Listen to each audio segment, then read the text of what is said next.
যারা ইতিহাস ভালোবাসো বা গল্প ভালোবাসো আজকের ভিডিওটা তাদের জন্য। তো চলো তোমাদেরকে আজকে এক রাজপ্রাসাদ থেকে ঘুরিয়ে আনি, লের রাজপ্রাসাদ। এটি লাদাখের লে শহরের কেন্দ্রে অবস্থিত একটি বিখ্যাত পর্যটন কেন্দ্র এবং ঐতিহাসিক স্থান। 17শো শতাব্দীতে নামগিয়াল রাজবংশের প্রতিষ্ঠাতা সেওয়াং নামগিয়াল এই প্রাসাদটি নির্মাণ করেন। এই সেওয়াং নামগিয়াল 17শো শতাব্দীর সিংহ রাজা হিসাবেও পরিচিত ছিলেন। জানো তো, এখানে যেই হোটেলটাতে আমরা স্টে করেছিলাম সেই হোটেলটা কিন্তু এই রাজার নাম করেনি, মানে হোটেল নামগিয়াল। 19শো শতাব্দীর মাঝামাঝি সময় রাজপরিবার তাদের ঘাঁটি স্টোক প্রাসাদে স্থানান্তরিত করতে বাধ্য হন।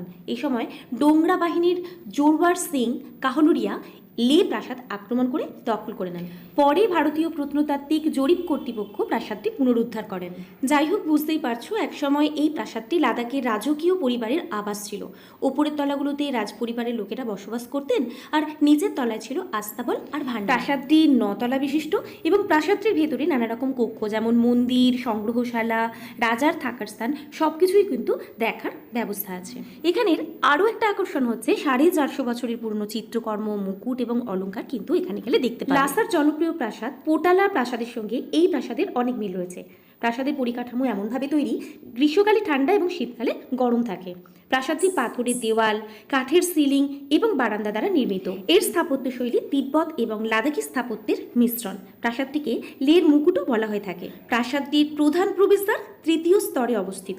এটি ভারতের সর্বোচ্চ আবাসিক প্রাসাদটি লে শহরের এতটাই উঁচুতে অবস্থিত যে এখান থেকে পুরো শহরটা দেখতে পাওয়া যায়। সারাদিন ঘোরাঘুরির পর এত উঁচু উঁচু ধাপ পেরিয়ে 9 তলা পর্যন্ত উঠে আমার অবস্থা দেখো। আমার বর এবং আরো অনেকজন তো গাড়ি থেকেই নামেনি, তবে আমি ভেবেছিলাম 9 তলা পর্যন্ত পুরোটাই উঠবো এবং কষ্ট করে উঠেওছি। এবার আমার কোনো বন্ধু যদি এই লাদাখে রাজবাড়ি ঘুরতে যাও তাদের উদ্দেশ্যে কটা কথা বলি।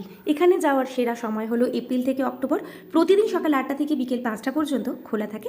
প্রবেশ মূল্য ভারতীয়দের জন্য জনপ্রতি 15 টাকা আর বিদেশি পর্যটকদের জন্য জনপ্রতি 100 টাকা। আরও একটা কথা মনে রাখবে, রক্ষণাবেক্ষণের অভাবে রাজবাড়িটি কিন্তু অনেকটাই অবহেলিত, তাই যখন যাবে ঝুলন্ত বারান্দা এবং জানলা থেকে কিছুটা দূরেই থাকবে। অবশ্যই জলের বোতল রাখবে, কারণ এতটা ওঠার পর তোমার গলা শুকনো হবে। আর একটা কথা মনে রাখবে, এখানকার দরজাগুলো কিন্তু খুবই ছোট এবং নিচু, তাই সাবধানে যাতায়াত করবে।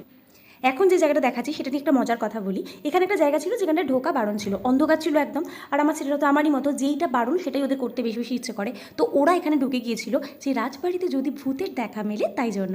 না, যদিও ভূতের দেখা ওরা পায়নি, তবে আমার কাছ থেকে বকুনি খেয়েছিল 16 আনা। যাই হোক, এই ছিল আমার আজকের ভিডিও। আমার তো যে কোনো ইতিহাস, মানে এরকম রাজপ্রাসাদে বা এরকম কোনো জায়গায় যেতে ভীষণ ভালো লাগে এবং গল্প শুনতেও ভীষণ ভালো লাগে। তাই তোমাদের সঙ্গেও কিছু কথা, কিছু তথ্য শেয়ার করলাম।